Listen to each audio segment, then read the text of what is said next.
Hey everyone, welcome back to YYC Business Speaks. Today we're here with Mary Paulette and she's going to tell us all about what she does and her business. Hey Mary Paulette, Hey, how are you, Julia? I'm doing well. How are you? I'm good. I'm good. Thank you so much for interviewing me today.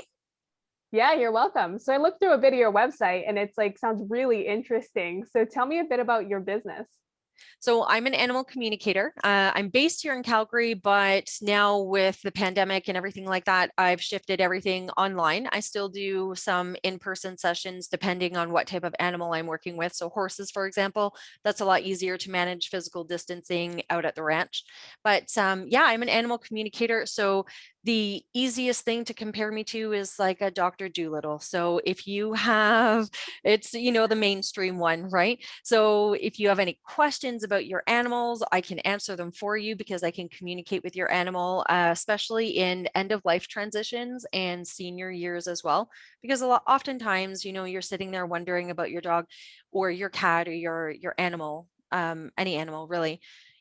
Are they comfortable? Is there anything more I need to do? How is their health? That type of thing. And especially with end of life transitions, are you making the right decision? Are they ready to go? Like these are really heavy, impactful questions, right? That people face every day when they're making that decision. So Interesting. Okay, so you said that you're now online as opposed to in person. So yeah. then does the animal have to be on the screen with you or how does that work? No, so typically it's like a conversation just like this. And let's just say you have a cat beside you. So, you could either put the camera on your cat or just lift up your cat and be like, hey, here's the, Fluffy. And so I would just be able to connect that way, or even through a picture as well. So it's really great because having the sessions on Zoom allows me to see the animal in their element. So they don't have to be managing me in their space, me in their home, being in a location that's not familiar to them and all of that. So it really provides me access into a deeper connection with the animal. So yeah. Wow, that's very cool. Yeah. How long have you been doing this for? So I've had the gifts all of my life, but during different periods of my life, I wasn't super accepting of them either. So I've been in business since 2018 and kind of dabbling a few years before that, and then absolutely suppressed for years before that. So, but it came out when I was about 2 or 3 years old. I had my first vision, my first communication with an animal, which was my dog. So yeah. Wow. Yeah. So like I love the world of like intuition and spirituality. So what had you finally decide to not suppress your gifts and really show up in the world with them? Yeah, I really got that I was rejecting myself.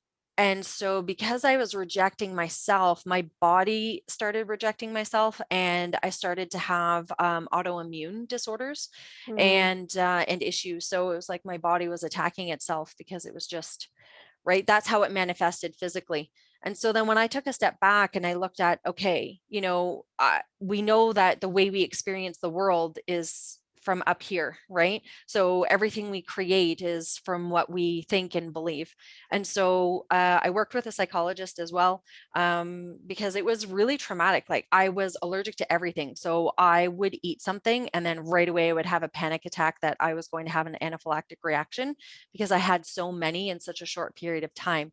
So that's a really kind of a long story about how I got to that point. But I started to realizing that I was rejecting myself and that I couldn't reject that part of me no matter how hard I tried. When we resist something, it persists and it just kept on getting louder and louder. And my body was like, okay, I'm a boiling pot of water. And if you're not going to listen, I'm going to break. And I'm going to keep on breaking at a higher level until you listen to me. And so, yeah, I finally was like, okay, we need to sort this out. yeah. Yeah. I think stories like that are so cool. Like I'm really into psychosomatics and how our thinking Mm, affects our bodies. So that is really cool. Thanks for sharing that. yeah. What's been the greatest impact the pandemic has had on your business?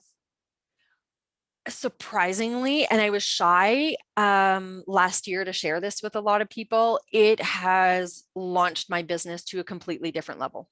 Wow. So yeah, absolutely. Being able to go online on Zoom made it way more accessible for people. It allowed me to play with my price margin a little bit as well, because I didn't have to factor in traveling and all of that kind of stuff, right? So it's really made me way more accessible to more people and across the country. I've worked with people in the US, I've worked with people all over Canada.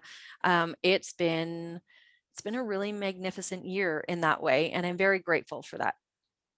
Yeah. Wow. Okay. So Mhm. what are one or two actions that you've taken to make a difference to expand your reach then? Like, how did you make that transition when you knew you had to go online and then now have clients from around the world? So for me, because I also work for the government as well, and because I work in Calgary, but I work for Ottawa, teleworking was something that I was familiar with anyway. We had video conferencing, and I thought to myself, well, if I have video conferencing at work, why can't I use that for my business? And I really had to coach myself to get out of my own way, and really believe that I had a value to offer people, right? So especially at the beginning of the pandemic, because a lot of animals were like, what the heck? Why are you in my space? Hey man, I am so used to you being gone. Why are you all up in my space all the time? Right. So there was an adjustment, and an adjustment for owners too, because they got to be around their animals a lot more and didn't really, or maybe didn't notice some of the issues or the struggles that their animals were having even pre-pandemic as well. So yeah, it Hmm. was really about taking the leap and just getting out there. So the first thing that I did was I did a contest, and it flew like way greater than I thought it was ever going to be. I had over 100 entries, and I was just so excited. So that gave me a Wow. little bit of momentum. And like I said, so the other action was I really had to coach myself to get out of my own way and get out there and say, hey, you know what? Let people choose whether or not I was going to be of value to them, not make that decision for myself, right? Hmm. So, yeah, Yeah. Where did you hold your contest? on Facebook. Okay, so it was a Facebook contest. Yeah, That's cool. And then were you giving away like a session or was yeah, yeah, okay. yeah. Yeah.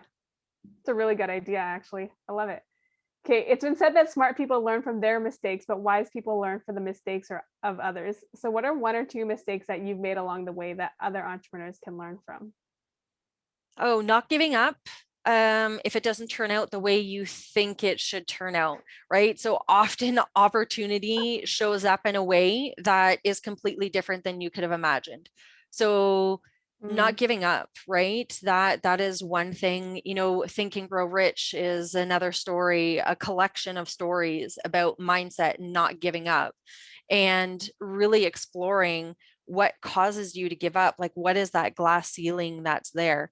The other thing that I learned from the success or mistakes of others was um, not being perfect. Right. So even here in this interview, I'm like, oh my gosh, I'm pausing, I'm saying, I'm doing this, I'm doing that. But this is just authentically me, right? This is how I show up. And before, I would have been very concerned of, oh, I need to make sure I talk properly. I cannot stutter. Yes, those things are important. But at the end of the day, what's more important? Is it more important for me to show up 150% or for me to be stuck in my head and sitting there thinking, oh gosh, okay, I can't say no here, I can't say I have to come up with the perfect sentence here. Oh heck, man, no, it's that's too much effort. I just want to show up and be out in the world so that I can contribute 150% versus having some stuff in the background occupying my bandwidth, right? So yeah. yeah, that's funny. I think it's so great when you can just talk to someone and like you can just share what's going on in the background because we see on the forefront what you're saying and you're not saying very much and you are pausing here and there, but those words are actually going on in the background. Oh yeah, I hear it and I'm just like, oh, okay, whatever. Right? And Yeah. it's funny because it's the same thing for anyone doing interviews or anyone doing speaking. Like we all have those thoughts in the background, but because we don't see it and no one really ever tells us about it. So I Yeah. think it's great that you're just like, no, this is what's going on. It's there. Yeah. Yeah. Absolutely. Well, thank you. Tell us where people can find you. So I am on Facebook. So I have my personal profile. I connect with people there all the time. I also have a Facebook page titled Connect with Mary Paulette. That's the name of my business. And I'm on Instagram. You can find me under Connect with Mary Paulette as well. And yesterday I just launched a YouTube channel. So I'm super excited about that. I don't know what that looks like yet. I haven't done my first video, but I'm super excited to get in the world of creation and see what goes up on my YouTube channel and my website, of course, which is marypaulette.com. Okay, cool. So we have something to look forward to with your YouTube channel to see what you're creating there. Yes. Awesome. Is there anything you'd like to offer our viewers? Yeah, absolutely. So if you're watching this and you have a pet or you have somebody that's crossed or even a pet that is crossed or you just want to have a session, I'm here for you. And just let me know that this is how you found me and you will get $20 off of an hour session. Awesome. That sounds really cool. Thanks, Mary Paulette. You're so I have welcome. one last question for you. Tell me what's most inspiring to you today. What's most inspiring? Okay, so I listen to Tony Robbins every day. I listen to audiobooks all the time. Probably the most inspiring thing for me right now is that success is not linear. So oftentimes we associate success with making X amount of dollars. And so realizing that you can achieve, and it's not so much about the money, you know what I mean? It's about what we think money can get us. So what's inspiring me right now is just realizing that if you put the intention out there, I would like, I don't know, your desire. So if my desire is to be an international animal communicator, for example, which is actually one of them, so in my mind, I know that there's a series of things that I can do. So what I'm trying to say is really opportunity can show up in any way. It's not always the way that we imagine it. And so sometimes we miss some of the opportunities on the side that can still take us the same way because we need it to show up in an expected way. And that's not how the universe works, right? It's really about manifestation and it can show up in a variety of ways. So yeah, that's probably the most inspiring thing right now and not giving up, right? Like really, really getting clear on your desire. So yeah. Yeah, very cool. Mhm. Being open to the different pathways that things can come to you. Yeah, absolutely. Yeah, that's been huge for me too over this last year, especially with the pandemic and things that have been happening. Like Yeah. so many opportunities because I've been open to them have come my way. So Right. Yeah. I When can, we stop, oh, sorry, go ahead. I was gonna say I can attest to that. Yeah. Yeah. When Yeah. we stop expecting it to show up in a certain package, we start to see it everywhere. And also, what really inspires me too is grace, right? And Mm, not grace so much in the religious sense, just grace as in, the gifts of the universe, the synchronicities, the serendipity. It's just magic. awesome. And being thankful for that. So, yeah. Yeah. Well, thank you for coming on this show and thank you for sharing your wisdom and sharing about your business. I think it's quite a unique business as it is. And, I love being able to share that with more of a broader audience and have more people know that you exist. Perfect. Well, thank you so much. I've really enjoyed myself, and it was really nice to get to know you as well, Julia. Awesome. Thanks, Mary Paulette. Thank you.